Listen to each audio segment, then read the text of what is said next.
Welcome to Witham Sounding Board, a podcast sharing powerful business tips, insights, and trends for those seeking to become a rock star in their industry.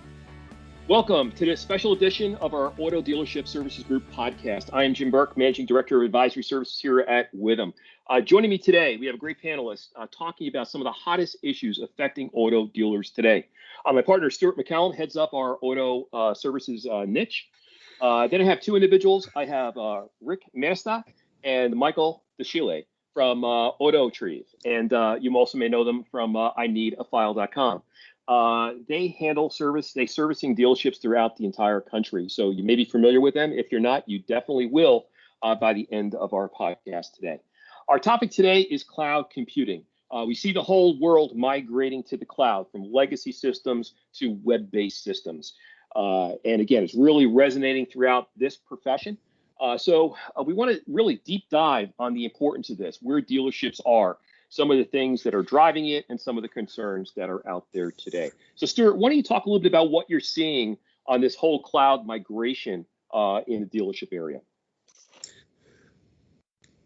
We are seeing dealerships finally catching up with cloud computing, which may have been a common phrase or mainstay now for many years in certain industries. Dealers are really just now catching on to not keeping hard copies or not keeping a server room somewhere in the dealership where they store all the files. But I think there's still a fundamental misunderstanding of what it means to have something stored in the cloud and how it relates to storage of sensitive information. And I think that's where we'd like to steer that conversation today, is the storage and safekeeping of sensitive customer information. We see all the time, and all too often these days, ransomware attacks. I see them, I don't want to say all the time in dealers, but when we're out doing our consulting work, if I see on a balance sheet or on a trial balance that there's been a cryptocurrency or Bitcoin used at a car dealership, 99% of the times it's because they were hit by ransomware. So we do see customer sensitive information being taken control of all the time. And that's where companies like AutoTrieve and iGetAfile are providing tremendous value in the space by allowing off-site storage that is compliant with regulations. Rick, Michael, what have you guys seen, with this migration to the cloud with respect to some of the clients that you have? What have been some of the questions, I guess, that you've gotten? Well, I think the most common question we have is, our information safe when we store it on your servers? Using the term the cloud is a general term that you're using the internet to retrieve and pass information to and fro. So many firms, many folks itself are somewhat, leery of the word cloud, of the concept of, things being vulnerable in the cloud. However, when you use a software as a service company like ours, that is SOC 1 and SOC 2 tested, what happens is it's actually a private cloud. It's a point-to-point that they'll hit directly to our servers. Most people feel that, which is true. Many cloud systems are in multiple servers throughout the world that then merge to form one application. So what we have to always assure our customers is, at AutoTrieve, we manage our own data centers. We back up the work right at the data center. We also manage our own disaster recovery site. So everything that passes is what's called HTTPS. It's encrypted. So as one of our customers from a dealership goes to retrieve a repair order or a deal jacket, that transmission is actually right from our server to whatever they're using to retrieve by. It's password sensitive and it's encrypted. So as you're saying, when somebody hears cloud, they know it's the way of the world. They know it's the future, what's happening. However, it could be a little frightening at some point. Jim, what is, and you may have greater visibility to this because of your own consulting on SOC compliance, what are the penalties now for non-compliance for safekeeping of personal information? I think it's pretty steep, isn't it? Well, sure. Oh, absolutely. Here's the biggest problem. As a dealership, your customers are entrusting you with their private and confidential data. They're assuming that you are exercising best practices around security, redundancy, privacy of that data. The last thing you want to do is get that word out on the street that your dealership has been hacked, there's been a malware issue, or that data has been somewhat compromised. So, Right. you heard Rick talk for a second about SOC 1, SOC 2. What is SOC? System and Organization Controls Reports. Okay, all that is it's a report issued by a CPA firm that basically says you're exercising best practices in this area. And for example, under a SOC 2, it's all about something called the trust services principles. And it makes sure that is the global standard wherever you may be on security and privacy. So it helps to ensure that you're exercising best practices. I mean, I'll tell you, Stuart, if I'm on the stand someday and someone is questioning me about, am I doing what I can around security and privacy in my dealership? And if I say, yes, I've engaged the firm, they've issued a SOC 2 report, I've done what I needed to do to ensure that. And not only that, it is very, very, very important. Don't be afraid of the cloud. You're migrating to the cloud. The whole world is going to the cloud. Make sure you choose vendors. Make sure you choose partners in the cloud that mention SOC 1, mention SOC 2. It is extremely important. Today, I will tell you, I wouldn't deal with a vendor that talks about a cloud solution that is not familiar with SOC 2, SOC 1. That to me, that gives me a comfort level that vendor understands security, understands privacy, and again, think about it. If your dealership is subject to a hack, that data gets into the wrong hands. Think about what that does from a reputation perspective. Do you really think anyone is going to give you the private and confidential data in your dealership if they know that your dealership has been subject to a breach or a hack? So deal with reputable companies and understand the meaning of SOC 1, SOC 2, SOC 3, SOC for cyber. There's all these flavors of it out there. Most importantly, I would say when it comes to data in the cloud, SaaS providers, it's looking at a SOC 2 report. And the one thing I'd like to add is I know the cloud is not new to AutoTrieve, right? It's not new to you guys. Rick and Michael, you guys have been doing this long before the cloud was a thing, right? Can you talk a little bit about some of the things that you've done to help dealerships bring their data that's behind their bricks and mortar to the cloud? Most definitely. I mean, we've been doing document scanning for many, many years, since the 90s, pre-internet, pre-cloud. And then once the internet came out, that allowed us then to use that as our vehicle for storage through our servers. For our clients, we've done tremendous work in helping them with their repair orders being scanned. We give them the option where they could use our scanner at their store and scan directly into our servers in an encrypted flow. Or we go on to a weekly pickup where we send our drivers in our vehicles, pick up their work weekly, come back, where we have teams, a set design team that scans their work. The most important thing is once you're scanning, let's say, repair orders, outside of quality control, you have to verify the dealership has given you all the repair orders that are necessary. It's because repair orders, what they're doing as they're generating them, they're putting them in a box. So what we'll do is take data from their DMS system, match that with what we've scanned, RO number to RO number, and then give them back exception reports telling them that we have data without paper. So that gives the dealership the audit control to know that they're missing these repair orders, which may be called for audit by the OEM. And at that point, they could go backwards and say, why weren't these sent to AutoTrade to be scanned? So the problem is dealerships that are scanning in-house directly into their DMS have taken a first step towards a good end result with records management. That step is that they're not retaining paper. Paper gets misfiled and gets lost, and it's also vulnerable. However, when they're scanning in-house into their own system, most systems do not have that verification. So a person scanning all day, they might skip a stack, they might be out sick.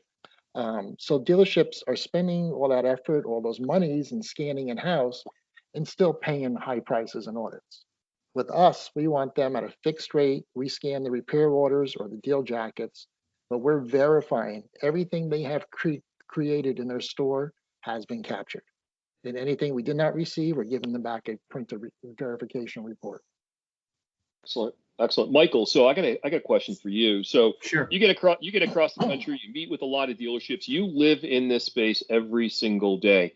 I do. Tell me how you respond when a dealer says, I don't like this cloud. I'm afraid of the cloud. I hear about these hacks and breaches and malware every other day. I mean, Sure. How do you respond to a dealer who is afraid to go to the cloud and is happy with their data behind their bricks and mortar? Tell me, how do you respond to that? Really, if their consciousness has not already been raised, I really do refer to the principles of SOC 1 and SOC 2 and the layering that we put in place to protect them and raise their awareness. And also, the advantages in our world, for either hybrid systems with public and private cloud, or in our case, private cloud. And also to raise their consciousness at the risk for them bearing this alone in-house behind their own wall without any security layering. We talked a little bit earlier about some of the consequences for noncompliance or being breached, and the FTC non-enforced fine at this stage for a single breach on a per day per occurrence basis for any single element of personal data is $42,500 per day per occurrence, and that generally gets their attention. And that really resonates in a very, very big way. So they realizing that they're largely in the business of selling and servicing cars, and operating some level of back office in terms of their administration. They realize that they are certainly not in the document management workflow businesses in terms of security. So they really it resonates, the fact that we best practices that are applied to keep them safe and secure are what we represent to them. A very, very safe alternative. Excellent. So, when I think about this, I look at technology, where technology is taking the world, right? We need to keep up with it. Dealers need to keep advancing with respect to technology. Today, a dealership is a technology company. Technology is driving not just the vehicles they're selling, but technology is driving all of the systems that are sitting at that dealership's fingertips, right? So we can't avoid the cloud. That's what I often think about. Yes, we hear about breaches. Yes, we hear about attacks every single day. But you know what? That's because those companies are not exercising best practices, right? Dealing with reputable vendors that have SOC reports, have access to SOC reports, that are storing that data confidentially.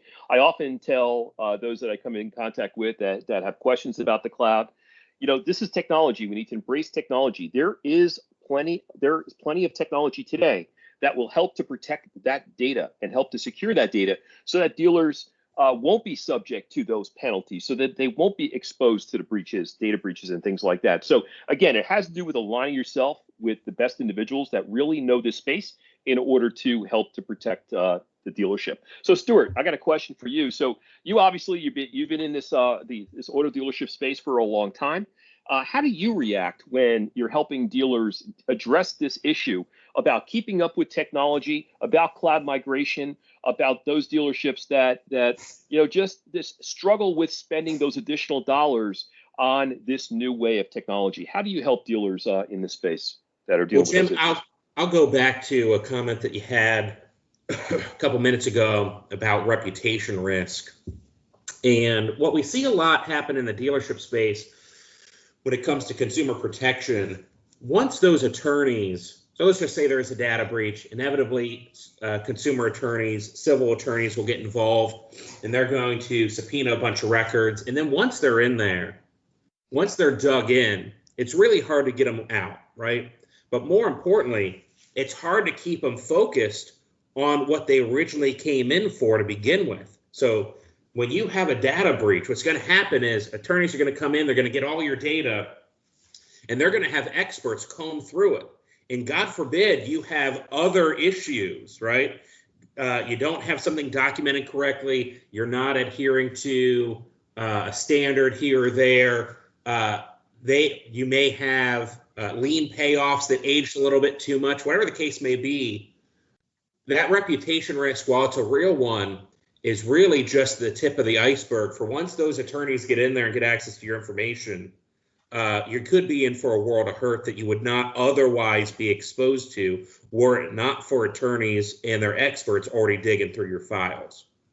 What we have seen, to answer your question, there is reluctance to spend on it. However, what we see, and this is common, I think too common in our industry, is that while there are threats outside of the dealership that we're pretty cognizant of, at least from a professional standpoint, we shouldn't be too fast to discount in-person or physical threats as well. So if I have a server room or a desktop where I'm storing a lot of files on site, it's not just hackers that I have to be worried about, right? I could have a disgruntled employee that got passed over for promotion. Maybe they feel like they got stiffed on a bonus. Well, it would be nothing for them to go in back, plug in a flash drive and start downloading files. Or, God forbid, they just take the whole server and walk out the back. And so when I think of cloud computing, it's not just protecting us against, I don't know, for example, Russian organized crime, but having that cloud computing also protects us from the disgruntled employee that we may have been paying $12 an hour to, but now that his malfeasance is going to cost me, I don't know, $5 million. Excellent. I often tell those that talk about technology, I know it's painful to spend on technology, especially technology enhancements and upgrades and changes in systems after companies have invested so much. But I will tell you, to remain relevant today, I think a dealership needs to seriously consider its technology investments. I think they need to view technology, instead of as a line item, as an expense, view it more as a strategic asset. Technology is changing, right? It's not about buying servers and hard drives and things like that. It's about migrating to the cloud. It's about aligning with those vendors that are in the cloud to replace those legacy technology that you have. So companies like Autotree out there in the space, been doing it for a long time, that understand security, privacy, SOC 1, SOC 2, and all the importance of that. So guys, any closing comments about cloud computing before we wrap up this special edition of our Auto Dealership Services Group podcast?